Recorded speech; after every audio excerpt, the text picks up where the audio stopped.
El aumento reciente de los robos en los campos es un grave problema que provoca inseguridad y preocupación entre los agricultores. Para tratar estos problemas se ha reunido el Grupo de Trabajo de Seguridad en el ámbito rural, al que han asistido el vicepresidente y conseller de Agricultura, José Císcar, el conseller de Gobernación, Serafín Castellano, la consellera de Infraestructuras, Isabel Bonig, delegación del Gobierno y representantes de la Guardia Civil y la Policía de Levante.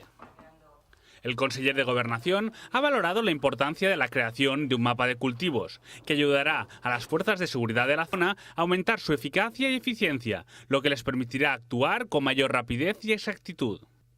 És la millora de l'eficàcia del plano legislatiu i normatiu que afecta a la inseguretat en el camp, el que és la coordinació, profundització interadministrativa a través de protocolos d'actuació, a través de documents com la guia Conduce, etc., que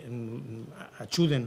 molt en aquesta qüestió, de ficar més recursos i noves ferramentes al servici de tots els professionals que estan al front de combatir aquesta inseguretat i també en treballar en que aquest binomi seguretat-justícia, justícia-seguretat sigui el més adequat possible. El mapa de cultivos es un sistema de información geográfica desarrollado por el Institut Cartogràfic Valencià, en colaboración con Delegación del Gobierno y la Consellería de Agricultura.